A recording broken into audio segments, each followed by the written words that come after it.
Hello friends, मैं नितेश कुमार आपको IQ ranker में स्वागत करता हूं। यह फिजिक्स का पार्ट 5 है और यह अरिहंत बुक से बनाया गया है। और यह अरिहंत बुक से एनसीईआरटी का एमसीक्यू है और पूरा आपका जो साइंस है उसका चैप्टर बाय चैप्टर 6 टू 12 तक चैप्टर बाय चैप्टर क्वेश्चन जो है वह तैयार किया गया है। यह आप लोगों के लिए जितने भी कॉम्पिटिटिव एग्जाम का प्रिपरेशन करते हैं उनके लिए यह बहुत ही अच्छा सेशन है और बहुत ही इम्पोर्टेंट सेशन है, क्योंकि यह सेशन आप कंप्लीट कर लेते हैं तो पूरा आपका 6 से लेकर 12 तक एनसीईआरटी साइंस आपका कंप्लीट हो जाएगा।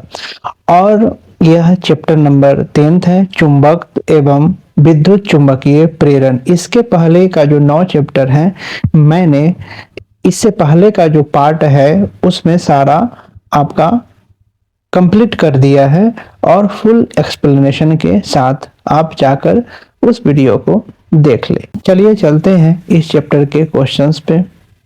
Question number first, chapter 13 class 6 NCERT से यह क्वेश्चन बनाया गया है। क्वेश्चन कर रहा है कि चुंबक के संदर्भ में निम्नलिखित कथनों पर विचार कीजिए। विचार करने के बाद आपको इसमें जो सत्य कथन है उसको चुनना है। ऑप्शन नंबर फर्स्ट का रहा है कि मैग्नेटाइट एक प्राकृतिक चुंबक है तथा इसमें लोहा पाया जाता है। बिल्कुल सही है। मैग्नेटाइट का जो फार्मूला होता है वो आपका Fe3O4 होता है और मैग्नेटाइट जो है एक लोहे का अयस्क है। लोहे का अयस्क है। कह रहा है कि जिन पदार्थों में लोहे को आकर्षित करने का मूल्य होता है वह पदार्थ चुंबक कहलाते हैं। ये भी सही है, क्योंकि चुंबक में लोहे को आकर्षित करने का गुण पाया जाता है। नंबर 3 कह रहा है कि दो चुंबकों के समान ध्रुवों एक दूसरे को आकर्षित करते हैं, जबकि असमान ध्रुवों में परस्पर प्रतिकर्षण होता है। नहीं, यह बिल्कुल गलत है। देखिए यहाँ पे चुंबक में दो पोल होता है। एक होता है नॉर्थ पोल और दूसरा होता है साउथ पोल। सभी चुंबक में आपका दो पोल होता है, नॉर्थ पोल और साउथ पोल। अगर डिफरेंस पोल है, दोनों में डिफरेंस पोल है, तो डिफरेंस पोल में क्या होगा? आकर्षण होगा। और सेम पोल में अगर नॉर्थ पोल और नॉर्थ पोल को अगर आप सटाइएगा तो यह क्या होगा? प्रतिकर्षण होगा। साउथ पोल और साउथ पोल को आप सटाइएगा तो क्या होगा? प्रतिकर्षण होगा। लेकिन नॉर्थ पोल और साउथ पोल को सटाइएगा तो आकर्षण होगा, और साउथ पोल या नॉर्थ पोल को सटाइएगा तो आकर्षण होगा। इसके वजह से यह आपका 3 नंबर ऑप्शन जो है वह गलत हो गया। तो इसमें से पूछ रहा है कि सत्य कौन है, तो सत्य जो है वह आपका 1 और 2 सत्य हो जाएगा। तो सत्य आपका यह हो जाएगा।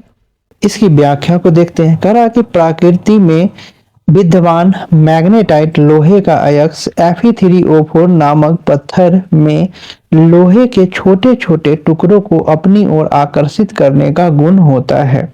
इसे प्राकृतिक चुंबक भी कहते हैं। अतः जिन पदार्थों में लोहे को आकर्षित करने का गुण विद्यमान होता है वह पदार्थ चुंबक कहलाते हैं।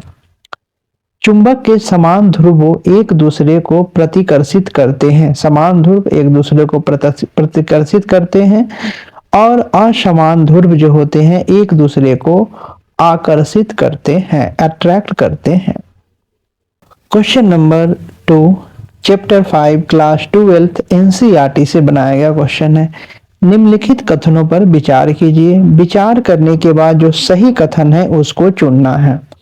कह रहा है कि पृथ्वी का चुंबकीय क्षेत्र भौगोलिक दक्षिण से उत्तर की ओर संकेत करते हैं। बिल्कुल सही है। पृथ्वी जो है आपका चुंबक की भांति व्यवहार करता है, जिसका चुंबकीय क्षेत्र जो है वह लगभग आपका दक्षिण से उत्तर की ओर क्या करता है, संकेत करता है। ऐसे भी अगर आप चुंबक है, चुंबक को अगर आप लटका के छोड़ दीजिएगा तो वह दो डायरेक्शन को दिखाता है, नॉर्थ और साउथ डायरेक्शन के तरफ ही वह क्या होता है, आपका घूम जाएगा। दूसरा कह रहा है कि क्षण चुंबक लटकाने पर उत्तर दक्षिण दिशा में ठहरता है। ये भी सही है, क्षण चुंबक को अगर लटकाइएगा आप तो वह उत्तर दक्षिण दिशा में ठहरता है। तो इसका आंसर जो हो जाएगा आपका दोनों सही हो जाएगा, ए और सी दोनों सही है। Question number 3 chapter 5 class 12 NCERT से बनाया गया है। निम्नलिखित में से कौन सा कथन असत्य है? यहाँ पे असत्य कथन है, उसको चुनना है।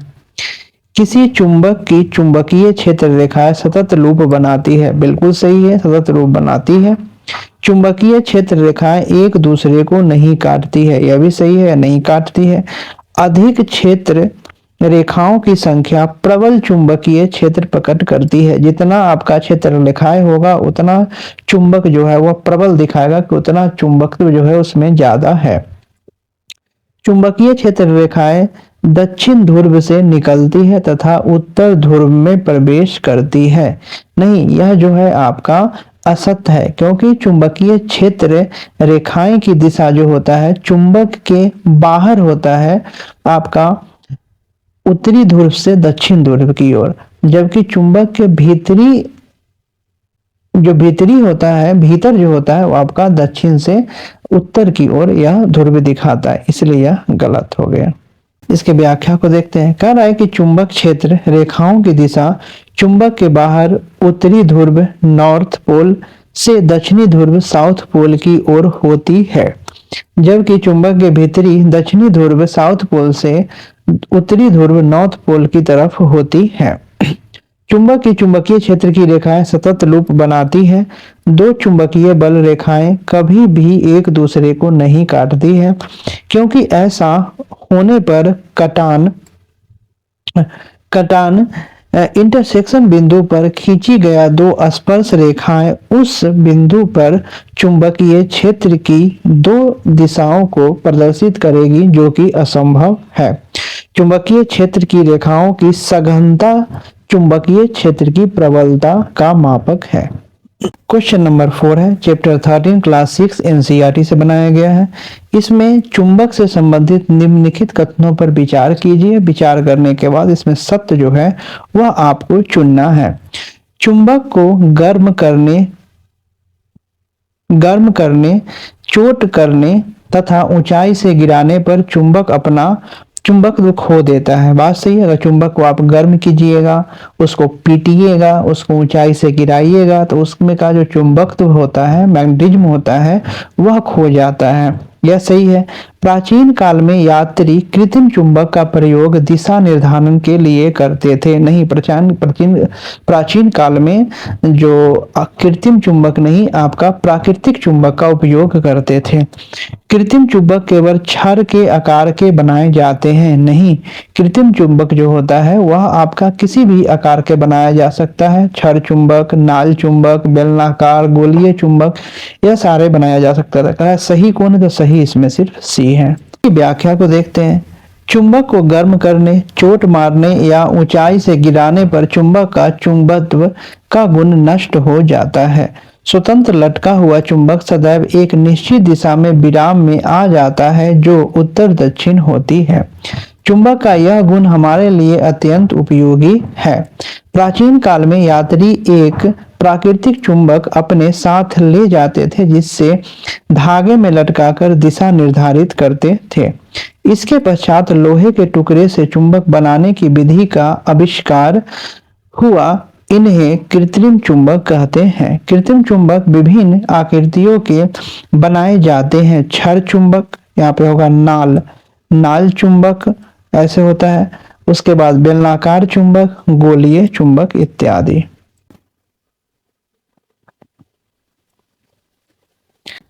Question number 5 chapter 5 class 12 NCERT से बनाया गया है। निम्नलिखित कथनों में कौन सा कथन सत्य है? सत्य को आपको चुनना है।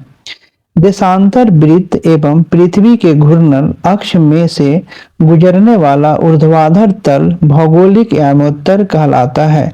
यह सही है।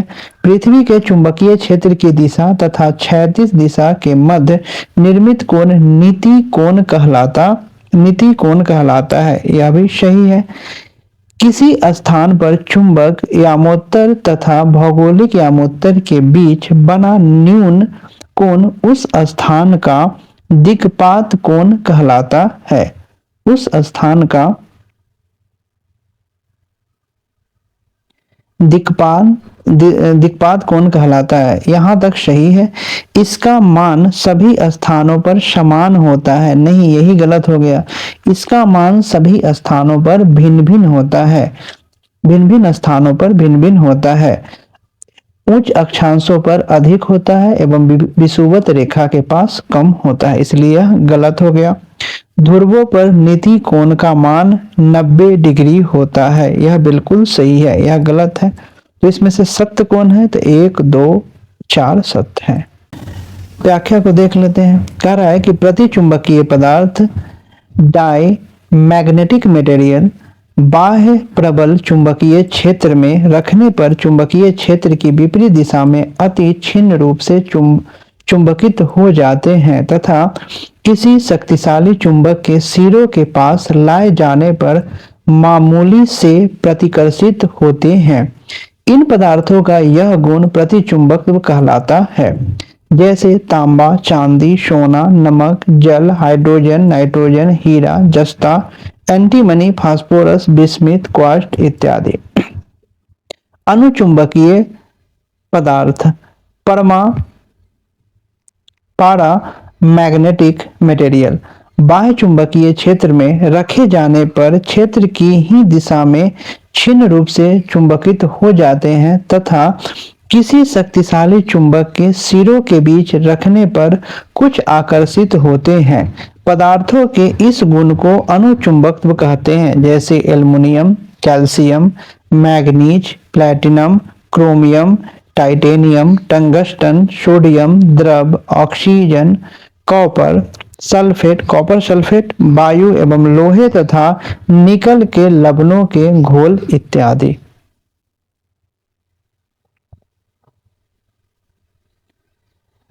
लौह चुंबकीय पदार्थ फेरोमैग्नेटिक मटेरियल बाह्य चुंबक क्षेत्र में रखे जाने पर क्षेत्र की ही दिशा में प्रबल रूप से चुंबकित होते हैं एवं किसी चुंबक के सिरे के निकट लाने पर उस सिरे की ओर तेजी से आकर्षित होते हैं। जैसे लोहा, निकल, कोबाल्ट, स्टील इत्यादि। Question number 7 chapter 5 class 12 NCERT से बनाया गया है। अस्थायी चुंबक से संबंधित निम्नलिखित कथनों पर विचार कीजिए और विचार करने के बाद इसमें सत्य है उसको चुनना है। अस्थायी चुंबक बनाने के लिए पदार्थ की उच्च चुंबकीय धारणशीलता और उच्च निग्राहिता होनी चाहिए। सही है। निकिल, कोबाल्ट, तांबे का एक मिश्र धातु अस्थायी चुंबक बनाने के लिए उपयुक्त पदार्थ है। यह भी सही है। अस्थायी चुंबक बनाने के लिए कम चुंबकशीलता होनी चाहिए। नहीं, यह गलत है। यह इसमें अधिक चुंबकशीलता होनी चाहिए। तो सही जो है वह 1 और 2 हो जाएगा। की व्याख्या को देखते हैं। कह रहा है कि अस्थायी पर मैग्नेट चुंबक से संबंधित कथन 1, 2 सही है। अस्थायी चुंबक का चुंबकत्व दीर्घ समय तक रहता है। अस्थायी चुंबक की धारणशीलता तथा निग्राहिता कोरेस्टिविटी उच्च होती है जिससे कि चुंबक प्रबल चुंबकीय क्षेत्र उत्पन्न करता है। निकिल, कोबाल्ट और तांबे की एक मिश्र धातु का उपयोग अस्थायी चुंबक बनाने हेतु किया जाता है। अस्थायी चुंबक बनाने के लिए अधिक चुंबकशीलता होनी चाहिए जिससे कि चुंबक का चुंबकत्व प्रबल बाह्य क्षेत्रों में ताप परिवर्तन रख रखाव के कारण नष्ट न हो। Question number 8 chapter 5 class 12 NCERT से क्वेश्चन बनाया गया है।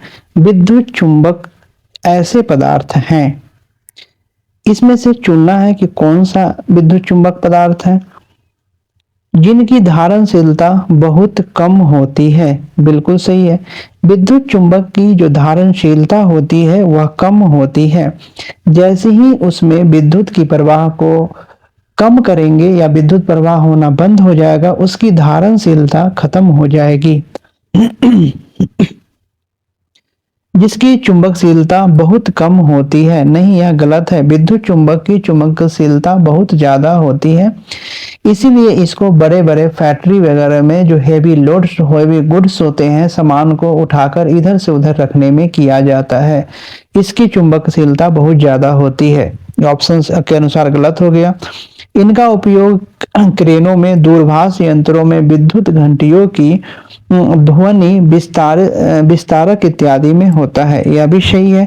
तो कह रहा है कि सही कौन है, तो सही आपका 1 और 3 जो है वह सही है। इसकी व्याख्या को देखते हैं। विद्युत चुंबक एक अस्थायी चुंबक है।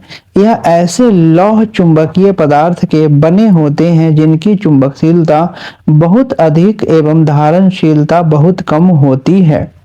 बड़े बड़े विद्युत चुंबकीय फैक्ट्रियों में चलनशील क्रेनों के द्वारा लोहे तथा फौलाद के बड़े बड़े यंत्रों व गट्ठरों को एक स्थान से दूसरे स्थान पर स्थानांतरित करने के काम आते हैं। विद्युत चुंबक बिजली की घंटी, तार संचार, ट्रांसफार्मर तथा डायनमो की क्रोड, टेलीफोन के डायफ्राम बनाने में काम आते हैं। विद्युत चुंबक अस्पतालों में आंख तथा शरीर के किसी भाग से लोहे अथवा फौलाद के छर्रे निकालने के काम आते हैं। इनका उपयोग ध्वनि विस्तारक में भी किया जाता है। Question number 9 chapter 6 class 12 NCERT से बनाया गया है। इसमें कह रहा है कि विद्युत चुंबकीय प्रेरण की परिघटना है। इस विद्युत किसी वस्तु को आवेशित करने की प्रक्रिया नहीं। किसी कुंडली में विद्युत धारा प्रवाहित होने के कारण चुंबकीय क्षेत्र उत्पन्न करने की प्रक्रिया नहीं। कुंडली तथा चुंबक के बीच अपेक्षित गति के कारण कुंडली में प्रेरित विद्युत धारा उत्पन्न करना, यही जो है सही हो जाएगा। इसका व्याख्या है फैराडे के विद्युत चुंबकीय प्रेरण, इलेक्ट्रोमैग्नेटिक इंडक्शन जो फैराडे साहब दिए थे, के प्रयोग द्वारा स्पष्ट होता है कि जब किसी कुंडली तथा चुंबक के मध्य सापेक्ष गति होती है तो परिपथ में प्रेरित विद्युत धारा प्रवाहित होती है। यही घटना विद्युत चुंबकीय प्रेरण कहलाती है। क्वेश्चन नंबर 10 है चैप्टर 6 क्लास 12 एनसीईआरटी से बनाया गया है। कहा कि लेंज का नियम आधारित है। लेंज का नियम आपका ऊर्जा संरक्षण के सिद्धांत पर आधारित है। व्याख्या है लेंज का नियम ऊर्जा संरक्षण के नियम सिद्धांत पर आधारित है। लेंज के नियमानुसार विद्युत चुंबकीय प्रेरण के कारण किसी परिपथ में प्रेरित विद्युत धारा की दिशा इस प्रकार होती है कि वह उस परिवर्तन का विरोध करती है जिसके कारण वह उत्पन्न हुई है। Question number 11 chapter 6 class 12 NCERT से बनाया गया है। कह रहा है कि भंवर धाराओं का उपयोग निम्न में से किसमें किया जाता है। यहाँ पे रेलगाड़ी के चुंबकीय ब्रेकों में किया जाता है, सही है। प्रेरण भट्टी में किया जाता है, सही है। विद्युत शक्ति मीटर में किया जाता है, ट्रैक्टर में नहीं किया जाता है। तो इसका आंसर जो है वह किस में किया जाता है, 1 2 4 1 2 4 ए में। व्याख्या है कह रहा है कि भंवर धारा का उपयोग गाड़ियों के चुंबकीय ब्रेक, प्रेरण भट्टी तथा विद्युत शक्ति मीटर में किया जाता है। कुछ विद्युत चालित रेलगाड़ियों में पटरियों के ऊपर प्रबल विद्युत चुंबक स्थित होते हैं। जब विद्युत चुंबकों को सक्रिय किया जाता है तो पटरिये में प्रेरित भंवर धाराएं रेलगाड़ी की गति का विरोध करती है। क्योंकि यह कोई यांत्रिक संयोजन नहीं है, इसलिए ब्रेक के कारण किसी प्रकार के झटके नहीं लगते हैं। प्रेरण भट्टी उच्च ताप उत्पन्न करने के लिए उपयोग की जाती है तथा घटक धातुओं को पिघलाकर मिश्र धातु तैयार करने के काम आ जा सकती है। एक कुंडली में उच्च आवृत्ति की प्रत्यावर्ती धारा प्रवाहित की जाती है। यह कुंडली उन धातुओं को घेरे होती है जिनको पिघलाना होता है। धातुओं में उत्पन्न होने वाली भंवर धाराएं उच्च ताप उत्पन्न करती है। विद्युत शक्ति मीटर में विद्युत की चमकदार डिस्क भंवर धाराओं ईडी करंट के कारण घूर्णन करती है। कुंडली में ज्याविक्रिय परिवर्ती धाराओं से उत्पन्न चुंबकीय क्षेत्र में डिस्क में प्रेरित धारा उत्पन्न होती है। Question number 12 class chapter 13 class 10th NCERT से बनाया गया है। यह क्वेश्चन यूपीपीएससी 2016 में पूछा हुआ है। विद्युत जनित्र परिवर्तन करता है। विद्युत जनित्र में हो गया आपका इलेक्ट्रिकल जनरेटर के बारे में पूछ रहा है। तो इलेक्ट्रिकल जनरेटर जो होगा, देखिए यहाँ पे इसके कार्य पे देखिए, इलेक्ट्रिकल जनरेटर, जनरेटर क्या है, एक यंत्र है, एक मशीन है, और इस मशीन को चलाने पर क्या उत्पन्न होता है, विद्युत उत्पन्न होता है। तो यह यंत्र है, तो यांत्रिक ऊर्जा को विद्युत ऊर्जा में परिवर्तित करेगा। व्याख्या है, विद्युत जनित इलेक्ट्रिकल जनरेटर द्वारा यांत्रिक ऊर्जा को विद्युत ऊर्जा में रूपांतरित किया जाता है, जबकि विद्युत मोटर विद्युत ऊर्जा को यांत्रिक ऊर्जा में रूपांतरित करते हैं। विद्युत मोटर है, तब मोटर विद्युत पर चलता है, तो विद्युत ऊर्जा को यांत्रिक ऊर्जा में करेगा, जिससे यंत्र चलेगा। विद्युत सेल, बैटरी वगैरह है जो रासायनिक ऊर्जा को विद्युत ऊर्जा में रूपांतरित करता है।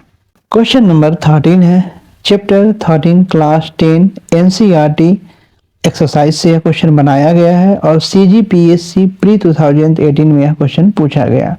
कह रहा है कि किसी एसी जनित्र मतलब जनरेटर, एसी जनित्र तथा डीसी जनित्र में एक मूलभूत अंतर यह है कि, कह रहा है कि एसी जनरेटर और डीसी जनरेटर में क्या अंतर है। अंतर इसमें क्या है कि एसी जनित्र में सर्पी वलय होते हैं, जबकि डीसी जनित्र में दिग परिवर्तक होता है। यही एसी और डीसी जनरेटर का आपका मेन अंतर है। की व्याख्या को देखिए, कह रहा है कि किसी एसी जनित्र तथा डीसी जनित्र में मूलभूत अंतर यह है कि एसी जनित्र में सर्पी वलय स्पिल रिंग्स होते हैं, जबकि डीसी जनित्र में दिग परिवर्तित होता है। सर्पी बलीय समअक्षीय होते हैं तथा कुंडली के साथ साथ घूमते हैं, जबकि डीसी जनित्र में दिक् परिवर्तक में वलय का भाग आपस में ब्रशों के स्थान को बदल देते हैं। क्वेश्चन नंबर 14 है chapter 6 class 12th NCERT exercise से बनाया गया है। कह रहा है कि बीपीएससी प्री 2018 में यह क्वेश्चन पूछा गया है। निम्नलिखित कथनों में कौन सा कथन सत्य है, सत्य को चुनना है। आधुनिक जनित्र 50 मेगावाट उच्च विद्युत शक्ति उत्पन्न कर सकते हैं।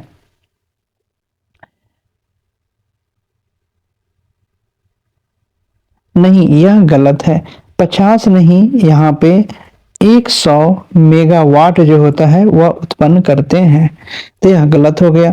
विद्युत जनित वैद्युत चुंबकीय प्रेरण के सिद्धांत पर कार्य करता है, यह बिल्कुल सही है। वैद्युत चुंबकीय प्रेरण पर काव्य सिद्धांत पर यह कार्य करता है। कह रहा है कि प्रत्यावर्ती जिसको हम लोग एसी जनरेटर बोलते हैं, एसी जनरेटर का निर्माण फैराडे ने किया था। नहीं, यह गलत है। एसी जनरेटर का जो कल्पना है आपका निकोला टेस्ला दिया था, यह है निकोला टेस्ला साहब दिए थे। निकोला टेस्ला जो है वह इसके बारे में बताए थे। विद्युत मोटर यांत्रिक ऊर्जा को विद्युत ऊर्जा में परावर्तित करता है। नहीं, यह गलत है। विद्युत मोटर है तो विद्युत ऊर्जा को यांत्रिक ऊर्जा में क्या करेगा, परिवर्तित करेगा, उल्टा दे दिया है, इसलिए गलत हो गया। तो आंसर इसका क्या हो जाएगा, बी इसका आंसर हो जाएगा। क्वेश्चन नंबर 15 है चैप्टर 7 क्लास 12 एनसीईआरटी से बनाया गया है। यूपीपीएससी प्री 2006 में यह क्वेश्चन पूछा हुआ है। ट्रांसफार्मर का उपयोग निम्नलिखित में से किस उद्देश्य से होता है। तो इसका उद्देश्य जो होता है प्रत्यावर्ती धारा विभव को ऊंचाई अथवा उपची करने में, जो वोल्टेज होता है उसको, जो वोल्टता होता है उसको उच्च वोल्टता को निम्न वोल्टेज में कन्वर्ट करने के लिए, या फिर आपका निम्न वोल्टता को उच्च वोल्ट में कन्वर्ट करने के लिए किया जाता है। व्याख्या देखिए, कह रहा है कि ट्रांसफार्मर के द्वारा निम्न वोल्टेज को उच्च वोल्टेज में तथा उच्च वोल्टेज को निम्न वोल्टेज में परिवर्तित किया जाता है। ट्रांसफार्मर दिष्ट वोल्टताओं के लिए उपयोगी नहीं है। दिष्ट मतलब जिसको डीसी करंट बोलते हैं, डीसी करंट के लिए यह नहीं है, यह हमेशा एसी करंट के लिए ही होता है। नंबर 16 है चैप्टर 7 क्लास 12 एनसीईआरटी से बनाया गया। निम्नलिखित कथनों में से कौन सा कथन सत्य है। सत्य कथन को आपको चुनना है। प्रत्यावर्ती धारा जिसको हम लोग बोलते हैं AC current, alternate current AC, तथा निश्चित समय अंतराल के बाद अपनी दिशा में परिवर्तन कर देती है तथा इसकी आवृत्ति 50 हर्ट्ज होती है। बिल्कुल सही है। और हमारे घरों में जो बिजली आती है वह कितना होता है, तो हर्ट्ज में होता है 50 हर्ट्ज, और वोल्ट में आपका होता है 200 वोल्ट, 20 वोल्ट जो है हम लोग वो घर में आता है।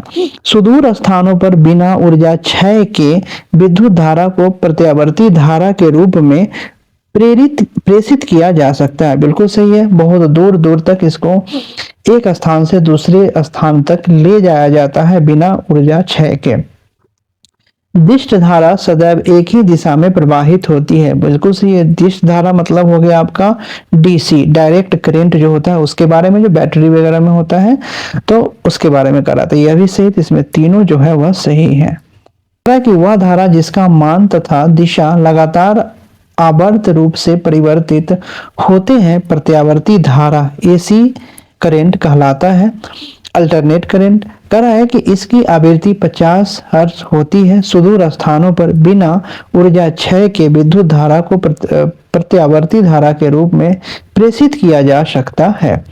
दिष्ट धारा डीसी परिमाण एवं दिशा में सामान्यतः कोई परिवर्तन नहीं होता, वह सदैव एक ही दिशा में प्रवाहित होती है। किसी बैटरी परिपथ में जब किसी बैटरी परिपथ में हम जो धारा प्राप्त करते हैं वह दिष्ट धारा होता है। बैटरी में से जो प्राप्त करते हैं वह दिष्ट धारा होता है।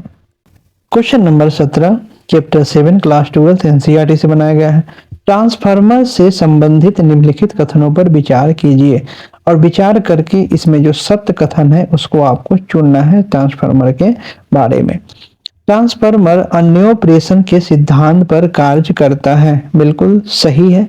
ट्रांसफार्मर का उपयोग कम दूरियों तक विद्युत ऊर्जा का वितरण करने के लिए किया जाता है। नहीं, ट्रांसफार्मर का उपयोग हम लोग बहुत दूरियों तक विद्युत धारा का ट्रांसफर करने के लिए किया जाता है, तो इसलिए यह सही हो गया। इसमें एक जो है वह सही होगा, दो गलत हो गए।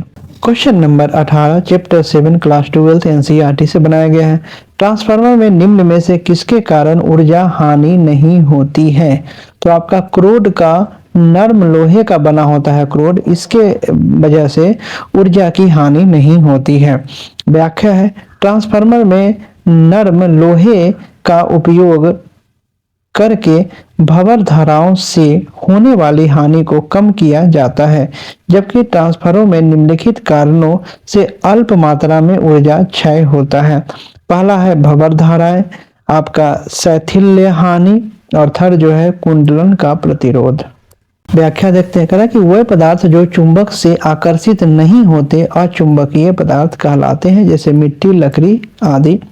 मैग्नस एक प्राचीन यूनानी व्यक्ति था जिसने प्राकृतिक चुंबक की खोज की। मैग्नेटाइट एक प्राकृतिक चुंबक है जो लोहे का एक अयस्क होता है। चुंबकीय पदार्थ लोहा, निकेल, कोबाल्ट जैसे कुछ पदार्थों को आकर्षित करते हैं।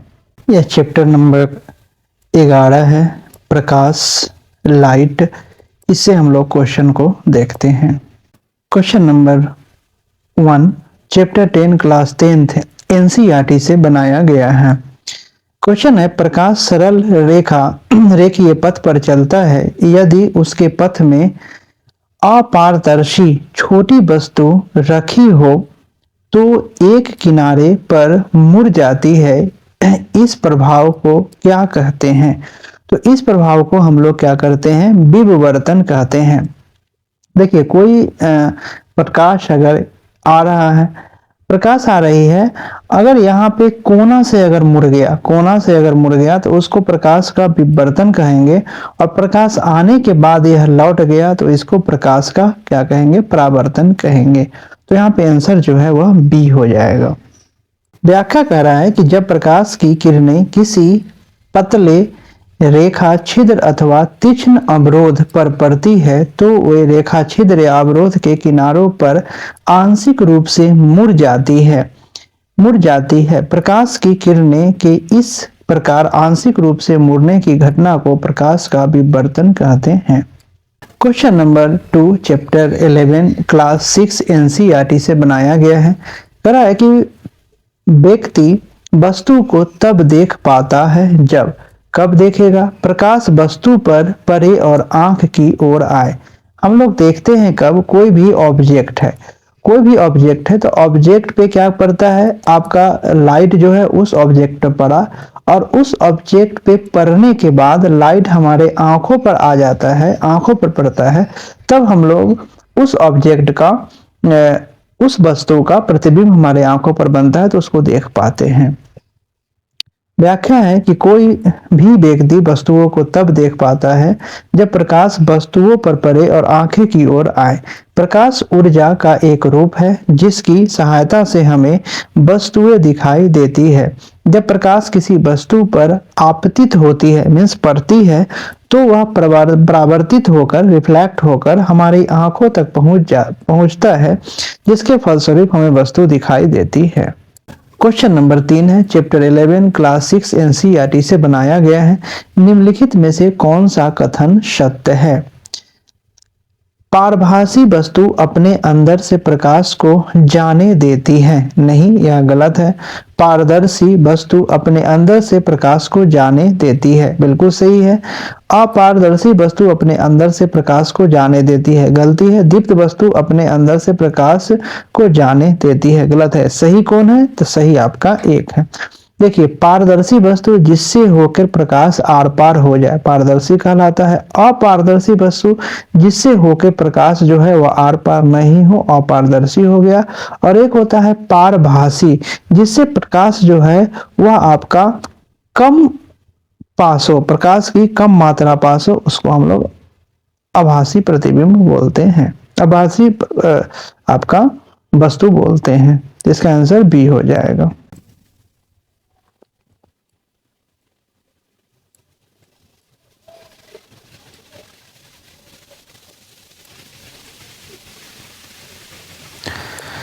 Question number 4 chapter 9 class 12 NCERT से बनाया गया है। निम्न में से कौन सी घटना प्रकाश में पाई जाती है? प्रकाश में परावर्तन की घटना, अपवर्तन की घटना, प्रकीर्णन की घटना और विवर्तन की घटना, सारे घटनाएं प्रकाश में पाई जाती है। ये सभी घटनाएं पाई जाती है। व्याख्या कर रहा है कि परावर्तन, अपवर्तन, विवर्तन तथा परिकर्णन की घटनाएं प्रकाश में पाई जाती है। प्रकाश के परावर्तन में प्रकाश किरणें किसी चमकदार या पॉलिश युक्त सतह से पुनः परावर्तित हो जाती हैं। अपवर्तन में प्रकाश की किरणें एक माध्यम से दूसरे माध्यम में जाती है तो वह अपने पथ से विचलित हो जाती है। विवर्तन में प्रकाश किरण अवरोध के किनारों से आंशिक रूप से मुड़ जाती है तथा प्रकाश के परिकिरणन में प्रकाश की किरणें वायु में उपस्थित धूल कणों द्वारा बिखर जाती है।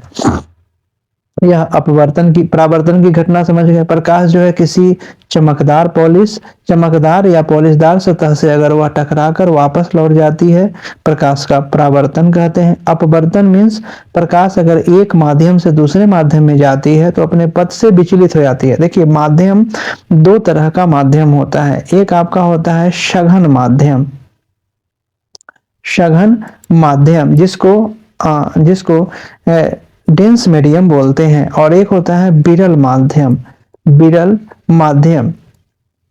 विरल माध्यम होता है जिसको हम लोग रेयर मीडियम बोलते हैं।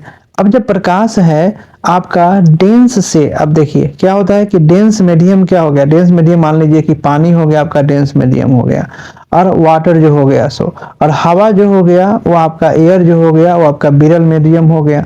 तो यहाँ से जब प्रकाश की किरणें आएगी तो इसमें जाने के बाद क्या होगा कि डेंस मीडियम से आपका रेयर मीडियम में जाएगा तो इसका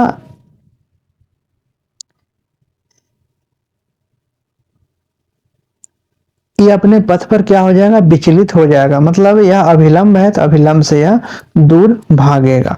ठीक है, तो वही कह रहा है। और यहाँ पे परिकिरणन का मतलब क्या कह रहा है कि जो आपके वायु में धूल कण है तो धूल कण से प्रकाश क्या करता है, टकराता है, और टकराने के बाद जो इधर उधर जो हो जाता है प्रकाश, उसी को हम लोग प्रकाश का परिकिरणन कहते हैं। Question number 5 chapter 9 class 12 NCERT BPSC pre 1999 में यह पूछा गया है।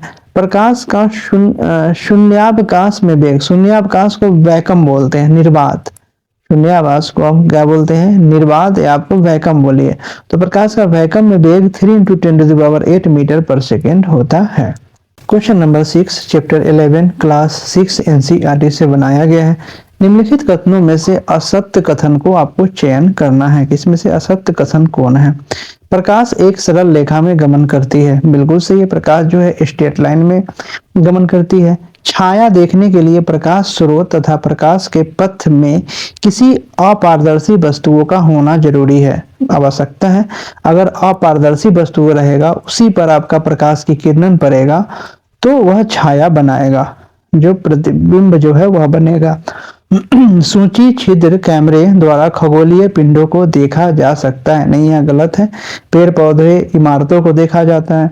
दर्पण में प्रतिबिंब के बनने के लिए प्रकाश परावर्तन आवश्यक है। बिल्कुल, प्रतिबिंब कभी बनेगा, आपका इमेज कब बनेगा, जब प्रकाश परावर्तित होगा तो।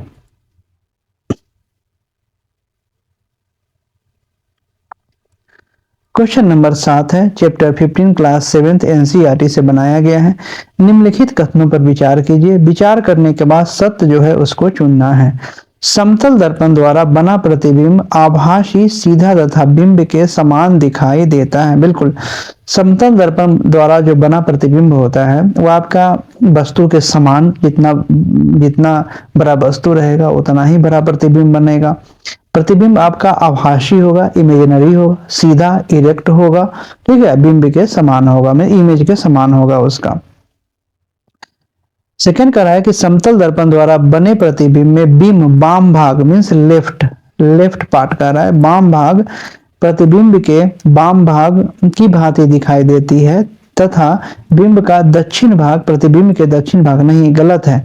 अगर कोई भी वस्तु है, अगर यहाँ पे मिरर लगा हुआ है, मिरर लगा हुआ है, मिरर के सामने अगर आप खड़ा हो जाइएगा तो आपका जो लेफ्ट है यहाँ पे क्या राइट दिखाई देगा और आपका राइट जो है वहां पे लेफ्ट दिखाई देगा, इसलिए यह गलत हो गया। तो सही चुनना है, सही 1 हो जाएगा।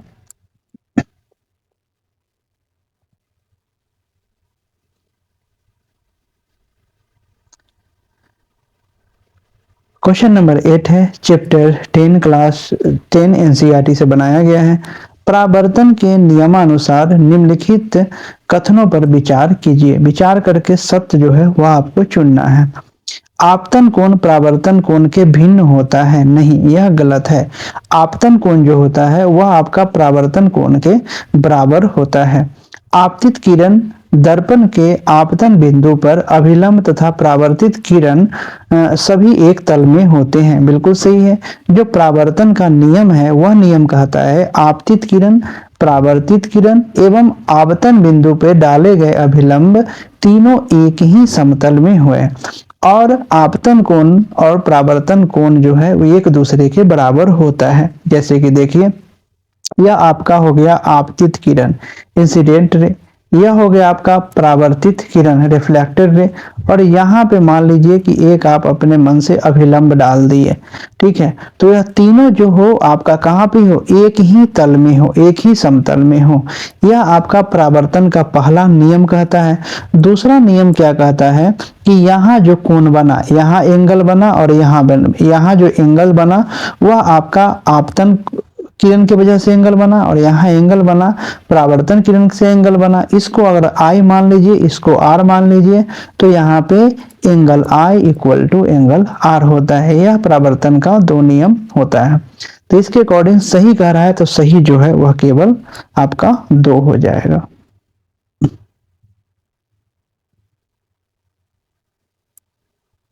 व्याख्या करा है कि प्रकाश के परावर्तन के नियम अनुसार आपतित किरण दर्पण के आपतन बिंदु पर अभिलंब तथा प्रतिबिंब किरण सभी एक तल में ही होते हैं। यही बात को यह कह रहा है। आपतित किरण, परावर्तित किरण और अभिलंब है तो तीनों एक ही तल में है। यह आपका आपतित कोण हो गया, यह आपका परावर्तित कोण हो गया और आपतित किरण परावर्तित कोण के बराबर होता है।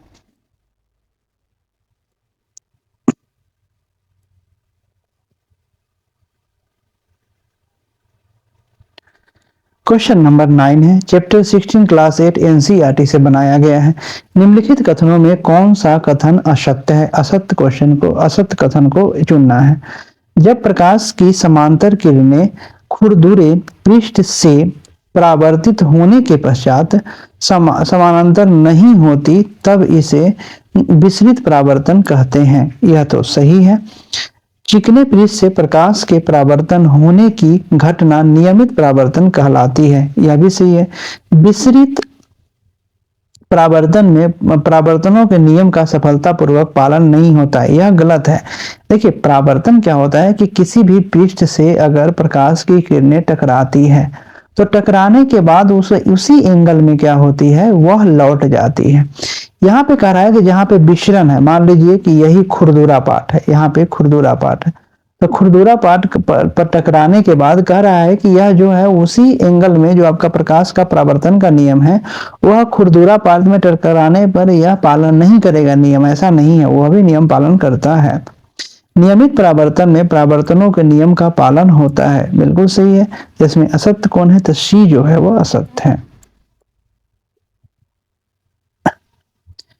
व्याख्या देखिए, कह रहा है कि विसरित परावर्तन में परावर्तनों के नियम का सफलतापूर्वक पालन करता है। जब प्रकाश का परावर्तन किसी खुरदरे पृष्ठ से होती है तो प्रकाश की किरणें परावर्तन के पश्चात विभिन्न दिशाओं में फैल जाती है। ऐसे परावर्तन को विसरित परावर्तन कहते हैं। इस परावर्तन में भी परावर्तन के नियम वैध होते हैं। जब प्रकाश का परावर्तन किसी पॉलिश युक्त चिकने पृष्ठ से होता है तो प्रकाश की किरणें परावर्तन के पश्चात एक दूसरे के समांतर होती है। इस प्रकार के परावर्तन को नियमित परावर्तन कहते हैं तथा नियमित परावर्तन में परावर्तन के नियम वैध होते हैं। क्वेश्चन नंबर 10 है, चैप्टर 15 क्लास 7 एनसीईआरटी से बनाया गया है। कहा कि दर्पण के संबंध में कौन सा कथन असत्य है? चम्मच का भीतरी पृष्ठ अवतल दर्पण की भांति काम करता है। बिल्कुल, चम्मच का जो आपका भीतरी पृष्ठ है वह आपका अवतल दर्पण की तरह काम करता है। बिल्कुल सही है। अवतल दर्पण का परावर्तन पृष्ठ के अंदर की ओर होता है। बिल्कुल सही है। अभी उत्तल दर्पण का परावर्तन पृष्ठ के बाहर की तरफ होता है। बिल्कुल सही है। चम्मच है, इसके बाहर की तरफ होगा। यह सही है। परावर्तन यह सही है। कहा कि अवतल दर्पण द्वारा बना प्रतिबिंब हमेशा आभासी होता है। नहीं, हमेशा आभासी नहीं होता है। यह गलत हो गया।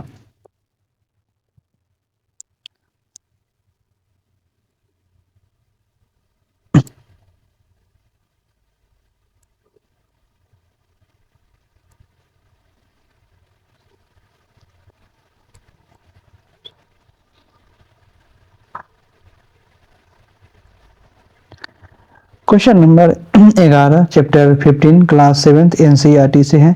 निम्नलिखित कथन पर विचार कीजिए और विचार करके जिसमें फॉल्स है, असत्य है, उसको आपको चुनना है।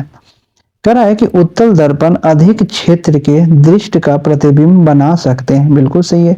उत्तल दर्पण जो है वह दूर के वस्तुओं को क्या कर लेता है, छोटा इमेज बनाता है, बड़ा इमेज को छोटा इमेज बनाता है। यह सही है। अवतल दर्पण का उपयोग आंख, कान, नाक, गला के निरीक्षण में किया जाता है। यह भी सही। अवतल दर्पण जो है वह छोटा चीजों का बड़ा प्रतिबिंब बनाता है, इसलिए आंख, कान, गला के डॉक्टर होते हैं वह आपका अवतल दर्पण का प्रयोग करते हैं जिससे कि छोटा छोटा चीज जो है वह बड़ा वस्तु दिखाई दे। पार्श्व दर्पणों के रूप में अवतल दर्पण का उपयोग किया जाता है। बिल्कुल गलत है। जो आपका साइड मिरर होता है, वाहन वगैरह में, गाड़ी वगैरह में, उसमें आपका अवतल दर्पण का नहीं उत्तल दर्पण का प्रयोग किया जाता है। इसलिए किया जाता है कि उत्तल दर्पण जो है वह बड़ा प्रतिबिंब को छोटा प्रतिबिंब में, बड़ा जो वस्तु है उसको छोटा प्रतिबिंब बनाता है, इसलिए हम लोग उत्तल दर्पण का यूज करते हैं। तो यह आपका असत्य हो जाएगा 3।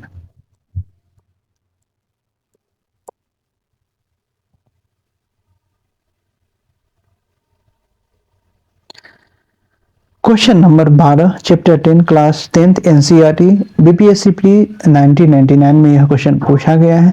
निम्न में से किस वस्तु में अवतल दर्पणों का प्रयोग किया जा सकता है? तो हम लोग अवतल दर्पण का उपयोग करते हैं वाहनों के अग्रदीपों में, मतलब वाहन के जो आगे वाला मिरर होता है अग्रदीपों जहाँ पे आपका लाइट लगा हुआ होता है उसमें, तो उसमें हम लोग करते हैं, टॉर्च में करते हैं अवतल दर्पण का उपयोग।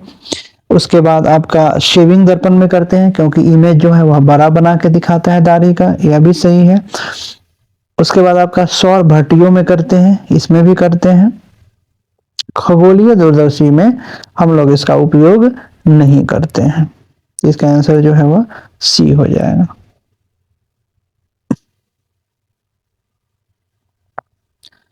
इसका व्याख्या देखिएगा कि वाहनों के अग्रदीपों में, टॉर्च में, सेविंग दर्पणों में तथा सौर भट्टियों में अवतल दर्पण का उपयोग किया जाता है। इसके प्रमुख उपयोग निम्नलिखित हैं।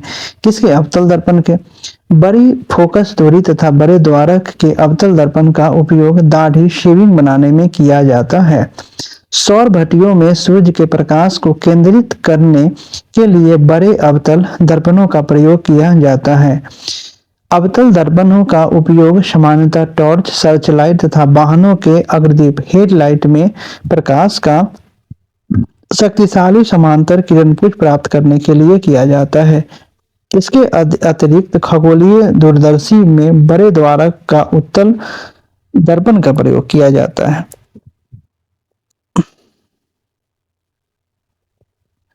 Question number 13 chapter 10 class 10th NCERT से बनाया गया है।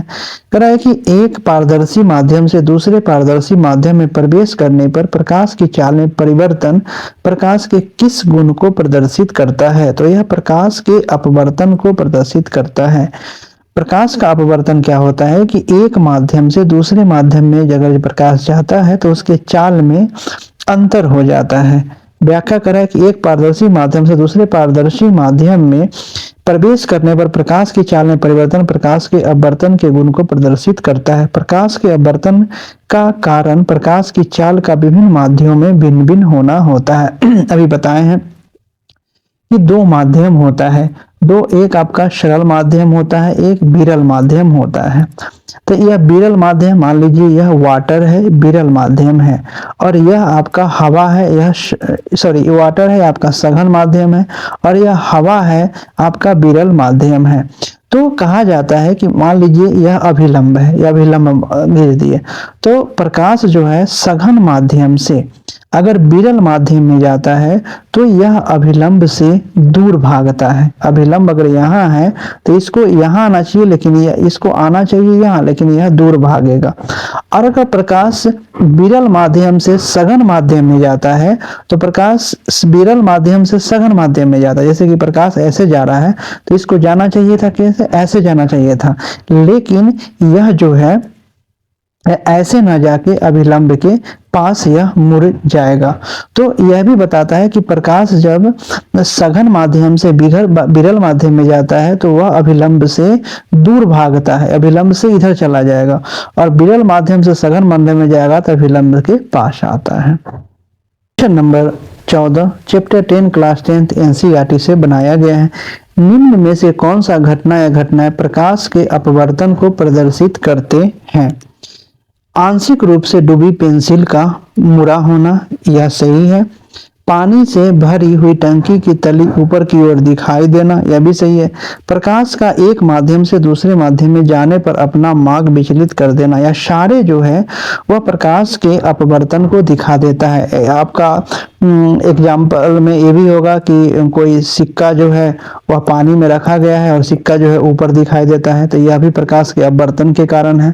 मछली का जो पानी में अपने स्थान से ऊपर दिखाई देना, यह भी प्रकाश के अपवर्तन का कारण होता है। इसका व्याख्या देखिए, कहना कि प्रकाश के अपवर्तन को प्रदर्शित करते हैं। क्या अपवर्तन के कारण ही किसी गिलास अथवा बीकर में डूबी हुई छड़ अथवा पेंसिल टूटी या मुड़ी हुई प्रतीत होती है। जल की सतह पर प्रकाश के अपवर्तन के कारण पानी में भरी हुई टंकी की तली ऊपर हुई दिखाई देती है। अपवर्तन के कारण ही प्रकाश के किरण अपने माध्यम से विचलित हो जाती है। क्वेश्चन नंबर 15 है चैप्टर 10 क्लास 10th एनसीईआरटी और सीजीपीएससी 2018 में पूछा हुआ क्वेश्चन है।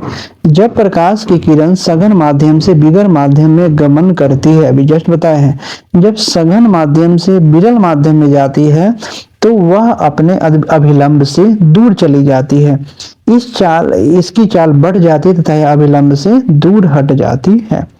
व्याख्या है, जब प्रकाश की किरण सघन माध्यम से विरल माध्यम में गमन करती है तो इसकी चाल बढ़ जाती है तथा यह अभिलंब से दूर हट जाती है, क्योंकि विरल माध्यम का अपवर्तनांक सघन माध्यम के अपवर्तनांक की अपेक्षा कम होता है। स्वाभाविक है कि जब प्रकाश कोई सघन माध्यम है, सघन मतलब क्या, पूरा घना है, तो इस माध्यम से विरल माध्यम में जाएगी।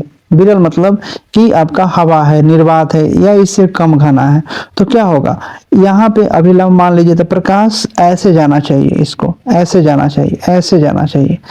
प्रकाश अगर जाती है तो ऐसे जाना चाहिए, लेकिन यह ऐसे ना जाके यह विलंब है, इससे क्या करेगी, या दूर भागेगी या ऐसे जाएगी। यह question number 16 chapter 10 class 10th NCERT ISP 2013 में यह क्वेश्चन पूछा गया है। निम्नलिखित परिघटनाओं पर विचार करना है और दृष्टि भ्रम जो होता है वह किसके वजह से होता है, कौन कौन जो है दृष्टि भ्रम का कारण है। गोधूल से सूर्य का आमाप, जो आपका शाम के समय में जो सूर्य दिखता है उसके बारे में कह रहा है कि यह भी दृष्टि भ्रम का है। उसके बाद कह रहा है कि उषा काल में सूर्य का रंग, यह भी दृष्टि भ्रम का है। उसके बाद कह रहा है कि उषा काल में चंद्र का दिखना नहीं है। आकाश में तारे का टिमटिमाना, यह भी दृष्टि भ्रम का कारण है। आकाश में ध्रुव तारे का दिखना, यह नहीं है। तो कौन कौन दृष्टि भ्रम का कारण है, तो आपका 1, 2 और 4 जो है दृष्टि भ्रम का कारण है। संध्या के समय सूर्य का बड़ा दिखाई देना, उषा काल में सूर्य का रंग, आकाश में तारों का टिमटिमाना आदि दृष्टि भ्रम वायुमंडलीय अपवर्तन का उदाहरण है। और यह भी वायुमंडलीय अपवर्तन के कारण होता है, क्योंकि वायुमंडल में सभी स्थानों पर वायु होती है, लेकिन वायुमंडल में संपूर्ण वायु का ताप एक समान नहीं होता है। इसी वजह से दृष्टि भ्रम जो होता है वो दिखाई देता है। वायुमंडल में कुछ स्तर ठंडे होते हैं जबकि अन्य स्तर तुलनात्मक रूप से गर्म होते हैं। ठंडे स्तर प्रकाश गिरने के लिए सघन माध्यम के रूप में तथा गर्म स्तर विरल माध्यम के रूप में व्यवहार करते हैं। अर्थात वायुमंडल में भिन्न भिन्न प्रकाशिक घनत्वों वाले वायु स्तर होते हैं। जब प्रकाश किरणें भिन्न भिन्न प्रकाशिक घनत्वों के वायु स्तरों वाले वायुमंडल से होकर गुजरती है तो प्रकाश का अपवर्तन होता है। यह घटना वायुमंडलीय अपवर्तन कहलाती है। इसके अतिरिक्त उषा काल में चंद्रमा का दिखना तथा आकाश में ध्रुव तारे का दिखना प्राकृतिक घटना का उदाहरण है। क्वेश्चन नंबर 17 है, चैप्टर 11 क्लास 10 एनसीईआरटी से बनाया गया है। अग्रिम सूर्योदय तथा विलंबित सूर्योदय कौन सी घटना पर आधारित है। कहीं कहीं जो सूर्योदय है वह पहले दिखाई देता है और कहीं लेट से दिखाई देता है। कौन सी है, तो प्रकाश के अपवर्तन के कारण यह होता है। व्याख्या है, अग्रिम सूर्योदय तथा विलंबित सूर्योदय प्रकाश के वायुमंडलीय अपवर्तन पर आधारित है। वायुमंडलीय अपवर्तन के कारण सूर्य क्षितिज से ऊपर उठा हुआ प्रतीत होता है, जबकि वस्तुतः वह क्षितिज से थोड़ा नीचे होता है। इसलिए सूर्योदय वास्तविक सूर्योदय से लगभग 2 मिनट पहले देखा जा सकता है। इसी प्रकार वायुमंडलीय अपवर्तन के कारण क्षितिज से सूर्य के अस्त होने के बाद भी सूर्य को लगभग 2 मिनट तक देखा जाता है। क्वेश्चन नंबर 18 है, चैप्टर 9 क्लास 12 एनसीईआरटी से बनाया गया है। निम्न कथनों पर विचार कीजिए, विचार करके सत्य जो है वो आपको चुनना है। पूर्ण आंतरिक परावर्तन में प्रकाश सघन से विरल माध्यम में गमन करता है, यह आपका सही है। प्रकाश का अपने पथ से विचलित होना पूर्ण आंतरिक परावर्तन कहलाता है, नहीं, यह ऐसा नहीं है। व्याख्या देखिए, पूर्ण आंतरिक परावर्तन टोटल इंटरनल रिफ्लेक्शन में प्रकाश की किरणें सघन से विरल माध्यम में गमन करती है तथा आपतन कोण क्रांतिक कोण से अधिक होता है। असत इसलिए है क्योंकि पूर्ण आंतरिक परावर्तन में सघन माध्यम से विरल माध्यम में जाने पर प्रकाश की किरण दोनों माध्यम को अलग करने वाली सतह से वापस सघन माध्यम में परावर्तित हो जाती है। अर्थात यह अपने पथ से विचलित नहीं होती बल्कि सतह से परावर्तित हो जाती है। क्वेश्चन नंबर 19 है, चैप्टर 9 क्लास 12 एनसीईआरटी से बनाया गया है। निम्न घटनाओं में से कौन सी घटना प्रकाश के पूर्ण आंतरिक परावर्तन को दर्शाती है। मरीचिका यह दर्शाती है, हीरे का चमकना यह भी दर्शाती है, तारों तारों का टिमटिमाना नहीं, यह नहीं दर्शाती है। प्रकाशित तंतु का निर्माण यह दर्शाती है। टिंडल प्रभाव नहीं, यह नहीं दर्शाती है। 1 2 3 जो है वह दर्शाती है। इसकी व्याख्या को देखते हैं। कह रहा है कि मरीचिका मिराज हीरे का चमकना तथा प्रकाशीय तंतु का निर्माण पूर्ण आंतरिक परावर्तन की घटना दर्शाते हैं। मरीचिका का निर्माण पूर्ण आंतरिक परावर्तन द्वारा होता है। सामान्यतः रेगिस्तान में विचरण करने वाली यात्रियों को गर्मी के दिनों में कभी कभी कुछ दूरी पर लहराते हुए जलाशय अथवा दूरस्थ वस्तु या पेड़ के उल्टे प्रतिबिंब जल के सदृश दिखाई पड़ते हैं। इस भ्रम को मरीचिका कहते हैं। हीरे की आंतरिक सतहों पर प्रकाश का पूर्ण आंतरिक परावर्तन बार बार होता है, जिसके कारण हीरे चमकदार दिखाई देता है। जब प्रकाशित तंतु में प्रकाश प्रवेश करता है तो क्रोड व बाह्य बेलन की उभयनिष्ठ परत पर आपतन कोण क्रांति कोण से अधिक होता है और प्रकाश का पूर्ण आंतरिक परावर्तन होता है। इसके अतिरिक्त टिंडल प्रभाव और तारों का टिमटिमाना यह प्रकाश के परिकीर्णन तथा वायुमंडलीय अपवर्तन के कारण होता है। क्वेश्चन नंबर 20 है, चैप्टर 10 क्लास 10th एनसीईआरटी से बनाया गया। कह रहा कि लेंस के संदर्भ में निम्नलिखित कथनों पर विचार कीजिए। विचार करने के बाद सत्य जो है उसमें से चुनना है। लेंस 2 गोलीय पृष्ठ से घिरा हुआ एक पारदर्शी माध्यम होता है। बिल्कुल सही है। कह रहा है कि उत्तल लेंस को अपसारी लेंस कहते हैं। नहीं, इसको अभिसारी लेंस कहते हैं। अवतल लेंस को अभिसारी लेंस कहते हैं। नहीं, इसको अपसारी लेंस कहते हैं। तो सही कौन है? तो सही केवल 1 है। क्वेश्चन नंबर 21 है, चैप्टर 10 क्लास 10th एनसीईआरटी से बनाया गया। निम्नलिखित कथनों पर असत्य कथन कौन सा है? किसी लेंस द्वारा प्रकाश की किरणों को अभिसारित या अपसारित करने की मात्रा लेंस की क्षमता होती है। बिल्कुल यह सही है। लेंस की क्षमता उसकी फोकस दूरी पर निर्भर करती है। यह भी सही है। लेंस को संयोजित करने पर प्रतिबिंब आवर्धित या सुस्पष्ट नहीं बन सकते। यह गलत है। लेंस की क्षमता को डायोप्टर में व्यक्त किया जाता है। यह भी सही है। डायोप्टर में इसको मापा जाता है। यह सही है। तो गलत कौन है? सी गलत है। देखिए व्याख्या क्या कर रहा है कि लेंस को संशोधित करने पर प्रतिबिंब आवर्धित या सुस्पष्ट बनता है। इस कारण लेंसों का उपयोग दृष्टि दोष निवारण हेतु किया जाता है। लेंस द्वारा प्रकाश की किरणों को अभिसारित या अपसारित करने की सामर्थ्य लेंस की क्षमता होती है। लेंस की क्षमता उसकी फोकस दूरी के व्युत्क्रम के तुल्य होती है और इसका ऐसा मात्र डायोप्टर होता है। क्वेश्चन नंबर 22 है, चैप्टर 15 क्लास 7 एनसीईआरटी से बनाया गया है। निम्नलिखित कथनों पर विचार करके सत्य जो है इसमें से आपको चुनना है। अवतल लेंस वस्तुओं को आवर्धित करके देखने के लिए उपयोग किया जाता है। अवतल लेंस नहीं, यह गलत है। उत्तल लेंस को आवर्धित करके देखा जाता है। उत्तल लेंस में आपका बड़ा प्रतिबिंब बनता है। उत्तल लेंस द्वारा बना प्रतिबिंब सदैव सीधा आभासी और वस्तु से छोटा होता है। नहीं, अवतल लेंस का गुण है। उत्तल लेंस वास्तविक व उल्टा प्रतिबिंब बना सकता है। यह सही है। अवतल लेंस द्वारा बना प्रतिबिंब सदैव उल्टा और वास्तविक होता है। नहीं, यह गलत है। सी सही हो जाएगा। व्याख्या को देखते हैं। कह रहा है कि उत्तल लेंस द्वारा बने प्रतिबिंब की स्थिति, आकार और प्रकृति लेंस के प्रकाशित केंद्र के वस्तु की दूरी पर निर्भर करती है। वस्तु की दूरी उत्तल लेंस की फोकस दूरी से अधिक होने पर इसके द्वारा बना प्रतिबिंब वास्तविक तथा उल्टा होता है। वस्तु की दूरी उत्तल लेंस की फोकस दूरी से कम होने पर इसके द्वारा बना प्रतिबिंब आभासी, सीधा तथा वस्तु से बड़ा होता है। अर्थात उत्तल लेंस द्वारा बना प्रतिबिंब सदैव आभासी वस्तु से छोटा नहीं होता, जबकि इसके द्वारा वास्तविक उल्टा वस्तु से छोटा व बड़ा प्रतिबिंब प्राप्त किया जा सकता है। उत्तल लेंस को आवर्धक लेंस की भांति प्रयोग किया जाता है। अवतल लेंस द्वारा बना प्रतिबिंब सदैव आभासी, सीधा तथा वस्तु से छोटा होता है। इसे आवर्धक लेंस की भांति प्रयोग नहीं किया जा सकता। Question number 23, chapter 9 class 12 NCERT से बनाया गया है। आईएएस प्री 2008 में का क्वेश्चन पूछा गया है। जल में वायु का बुलबुला किसकी भांति व्यवहार करता है? वह है अवतल लेंस। जल में पानी का बुलबुला अवतल लेंस की तरह व्यवहार करता है। व्याख्या है, जल का अपवर्तनांक वायु से अधिक होने के कारण उत्तल सतह का वायु का बुलबुला जल में अवतल लेंस की भांति व्यवहार करता है। इस प्रकार जब कोई लेंस ऐसे द्रव में डुबाया जाता है जिसका अपवर्तनांक लेंस के अपवर्तनांक से अधिक होता है तो ऐसी स्थिति में लेंस की फोकस दूरी बढ़ जाती है तथा लेंस की प्रकृति भी बदल जाती है। यही कारण है कि वायु का बुलबुला जल में अवतल लेंस की भांति कार्य करता है।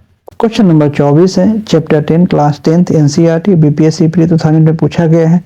पढ़ने में काम आने वाला ग्लासेस किस प्रकार के लेंस से बने होते हैं? या उत्तल लेंस से बने होते हैं, क्योंकि उत्तल लेंस जो है वह छोटा वस्तु का प्रतिबिंब बड़ा बनाता है, इसलिए। व्याख्या, उत्तल लेंस या अभिसारी लेंस का उपयोग पढ़ने में काम आने वाली ग्लासेस में करते हैं। यह लेंस बीच में मोटे तथा किनारे पर पतले आकार के होते हैं। क्वेश्चन नंबर 25 है, चैप्टर 10 क्लास 10th एनसीईआरटी से बनाया गया है। प्रिज्म से निकलने के बाद निम्न में से कौन सा रंग प्रकाश का सबसे कम विक्षेपित होता है? लाल रंग जो है वह सबसे कम विक्षेपित होता है और आपका बैगनी रंग जो है वह सबसे ज्यादा विक्षेपित होता है। इसीलिए लाल रंग को हम लोग डेंजर वगैरह के लिए, साइन के लिए यूज करते हैं। व्याख्या है, प्रिज्म से प्राप्त 7 रंगों के वन क्रम में लाल रंग के प्रकाश का विचलन कम होता है, क्योंकि लाल रंग के प्रकाश के लिए प्रिज्म के पदार्थ का अपवर्तनांक कम होता है, जबकि बैगनी रंग के प्रकाश के लिए प्रिज्म के पदार्थ का अपवर्तनांक उच्च होता है। इस कारण बैगनी रंग का विचलन अधिक होता है। क्वेश्चन नंबर 26 है, class 10 chapter 10 class 10th NCERT BPSC pre 2015 में पूछा गया क्वेश्चन है। प्रकाश के 7 रंग होते हैं, रंगों का अलग करने का क्या तरीका है? एक प्रिज्म से रंगों को अलग किया जा सकता है। प्रिज्म के माध्यम से हम लोग प्रकाश के 7 रंग को अलग कर सकते हैं। व्याख्या है, प्रकाश के 7 रंगों को अलग अलग करने के लिए प्रिज्म का उपयोग किया जाता है। जब श्वेत प्रकाश की किरणें किसी पारदर्शी प्रिज्म में से गुजरती है तो वह अपने मार्ग से विचलित होकर प्रिज्म के आधार की ओर झुक जाती है और 7 विभिन्न रंगों की किरणें में विभाजित होती है। इस प्रकार उत्पन्न विभिन्न रंगों के समूह को वर्णक्रम या स्पेक्ट्रम कहते हैं तथा इसका परिघटना को वर्ण विक्षेपण कहते हैं। क्वेश्चन नंबर 27 है, चैप्टर 15 क्लास 7 एनसीईआरटी से बनाया गया। निम्नलिखित रत्नों पर विचार कीजिए, विचार करके सत्य जो है वह चुनना है। इन धनुष प्रकाश के 7 वर्णों से मिलकर बना होता है। बिल्कुल सही है। प्रकाश के 7 वर्ण मिलकर लाल प्रकाश उत्पन्न करते हैं। नहीं, यह 7 वर्ण मिलके आपका व्हाइट प्रकाश जो है वह बनाते हैं। व्याख्या है, कह रहा है कि इन धनुष प्रकाश के 7 वर्णों लाल, नारंगी, पीला, हरा, नीला, इंडिगो, जामुनी से मिलकर बना होता है, जिसको इंग्लिश में बेबजियोर कहते हैं और हिंदी में बैनिया पिनाला से जानते हैं। जब प्रकाश के 7 वर्णों को आपस में मिलाया जाता है तो वह श्वेत प्रकाश निर्मित होते हैं। क्वेश्चन नंबर 28 है, chapter 10 class 10 NCERT UPPSC main 2013 में यह क्वेश्चन पूछा गया है। क्वेश्चन है, ट्रैफिक सिग्नल में लाल प्रकाश प्रयुक्त होता है क्यों होता है? इसकी तरंगों की दैर्घ्य लंबाई सर्वाधिक होती है, इसलिए हम लोग लाल प्रकाश का यूज ट्रैफिक लाइट में करते हैं। व्याख्या, ट्रैफिक सिग्नल तथा खतरे के संकेत के लिए लाल रंग का प्रयोग किया जाता है, क्योंकि लाल रंग के प्रकाश की तरंगदैर्घ्य अन्य रंगों की तुलना में अधिक होती है, जिसके कारण लाल रंग के प्रकाश का परिकिरणन सबसे कम होता है, इसलिए इसे अधिक दूरी से देखा जा सकता है। क्वेश्चन नंबर 29 है, chapter 10 class 10 NCERT UPPSC main 2015 में यह पूछा गया है। कहा कि अंतरिक्ष यात्री को आकाश का रंग कैसा दिखाई देता है? उसको काला दिखाई देता है। व्याख्या है, अंतरिक्ष यात्री को आकाश का रंग काला दिखाई देता है क्योंकि अंतरिक्ष में वायुमंडल अनुपस्थित होता है, जिस कारण प्रकाश का परिकिरणन नहीं होता है। Question number 30 chapter 10 class 10 NCERT से बनाया गया है। कह रहा है कि टिंडल प्रभाव उत्पन्न होता है। टिंडल प्रभाव कोलाइडी कणों द्वारा प्रकाश के परिकिरणन की घटना द्वारा होता है। घने जंगल में बीतान से सूर्य के प्रकाश से गुजरने पर होता है। कोलाइडी कणों द्वारा प्रकाश के अपवर्तन के घटना द्वारा यह नहीं होता है, इसमें नहीं होता है। इस व्याख्या के देखिए, टिंडल प्रभाव उत्पन्न होता है जब प्रकाश किसी विषमांगी मिश्रण या कोलाइडी विलयन से होकर गुजरता है तो प्रकाश के मार्ग के कणों द्वारा इसका परिकर्णन हो जाता है। प्रकाश के परिकर्णन की घटना टिंडल प्रभाव कहलाती है। घने जंगल से बीतान से सूर्य का प्रकाश गुजरता है तो टिंडल प्रभाव उत्पन्न होता है। टिंडल प्रभाव को उत्पन्न आपका 3 में करा है, क्योंकि टिंडल प्रभाव प्रकाश के परिकर्णन पर आधारित है। क्वेश्चन नंबर 31 है, chapter 10 class 10 NCERT UPPSC pre 2015 में यह क्वेश्चन पूछा गया है। क्वेश्चन कराया कि निम्नलिखित में से कौन सी घटनाएं प्रकाश के परिकर्णन के कारण होती हैं। तो प्रकाश के परिकर्णन के कारण आपका स्वच्छ आकाश का रंग नीला यह होता है। सूर्योदय तथा सूर्यास्त के समय सूर्य का रंग लाल दिखाई देना यह भी होता है। और गहरे समुद्र का जल नीला दिखाई देना यह भी होता है। तो आंसर इसका डी हो जाएगा। क्वेश्चन नंबर 32 है, चैप्टर 16 क्लास 8 एनसीईआरटी से क्वेश्चन बनाया गया है।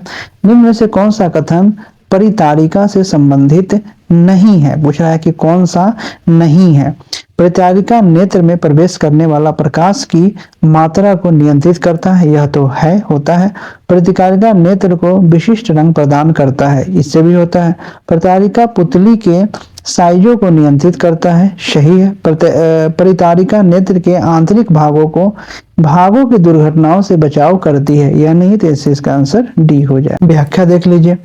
कह रहा है कि परितारिका से संबंधित क्या बात है। नेत्र का बाहरी आवरण सफेद होता है, यह कठोर होता है ताकि यह नेत्र के आंतरिक भागों का दुर्घटना से बचाव कर सके।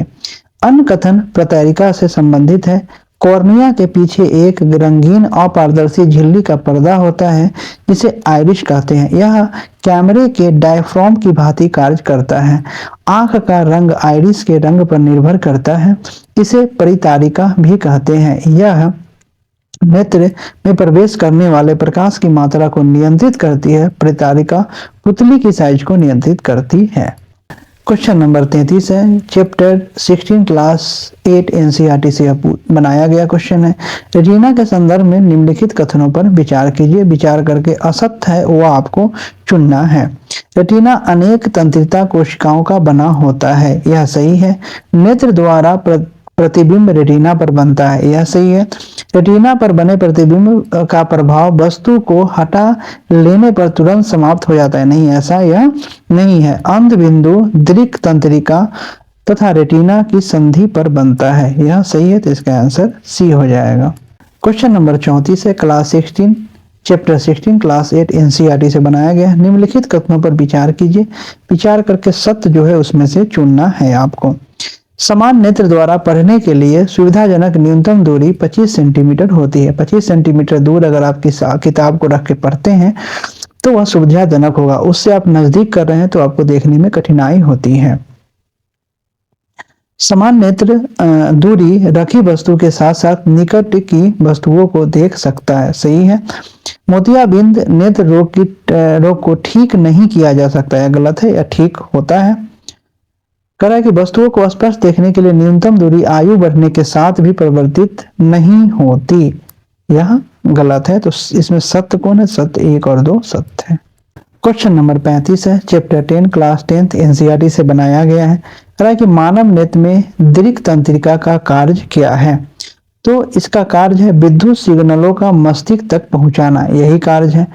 व्याख्या है, मानव नेत्र में दृक तंत्रिका के द्वारा विद्युत सिग्नलों को मस्तिष्क तक पहुंचाया जाता है, जिससे मस्तिष्क अनुभव के आधार पर रेटिना पर निर्मित प्रतिबिंब सीधा दिखाई देता है। Question number 36 chapter 16 class 8 NCERT से यह क्वेश्चन बनाया गया है। जंतु नेत्रों से संबंधित विभिन्न विशेषताएं रखते हैं। इनकी विशेषताएं के संदर्भ में निम्नलिखित कथनों पर विचार करके सत्य जो है वह आपको चुनना है। नेत्र छोटे होने पर भी केकड़ा चारों ओर देख सकता है, सही है। तितली के नेत्र पीछे की ओर भी देख सकते हैं, यह भी सही है। उल्लू का नेत्र में कॉर्निया बड़ी या पुतली छोटी होती है, नहीं, गलत है।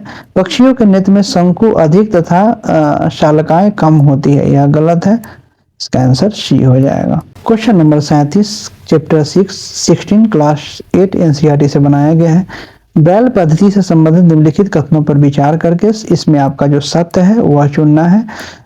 जो ब्रेल स्क्रिप्ट है उसके बारे में, इस पद्धति का उपयोग चक्षुष विकृति युक्त व्यक्तियों के लिए किया जाता है। हाँ, जो ब्लाइंड पीपल है उसके लिए किया जाता है, सही है। इस पद्धति को लुई ब्रेल ने विकसित किया था, यह भी सही है। तो इसमें से आपका आंसर जो होगा ए 1 और 2 दोनों सही है। क्वेश्चन नंबर 38 है, चैप्टर 10 क्लास 10th एनसीईआरटी से बनाया गया है। क्वेश्चन का निकट दृष्टि दोष के संदर्भ में निम्नलिखित कथनों पर विचार कीजिए। विचार करके इसमें से सत्य जो है वो आपका चुनना है। निकट दृष्टि दोष में व्यक्ति दूर रखी वस्तुओं को सुस्पष्ट नहीं देख पाता है, सही है।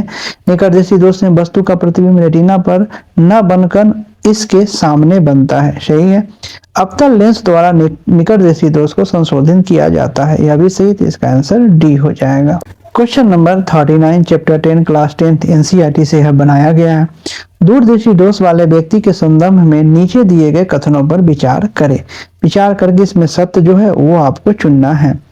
इससे व्यक्ति दूर की वस्तु को स्पष्ट देख सकता है, सही है। इसमें निकट रखी वस्तु का प्रतिबिंब रेटिना के पीछे बनता है, यह भी सही है। इस दोष को दूर करने के लिए अवतल लेंस नहीं, इसको दूर करने के लिए हम लोग उत्तल लेंस का प्रयोग करते हैं, तो यह गलत हो गया। तो सत्य जो है 1 और 2 सत्य हो जाएगा। क्वेश्चन नंबर 40 है, चैप्टर 10 क्लास 10 एनसीईआरटी से बनाया गया है।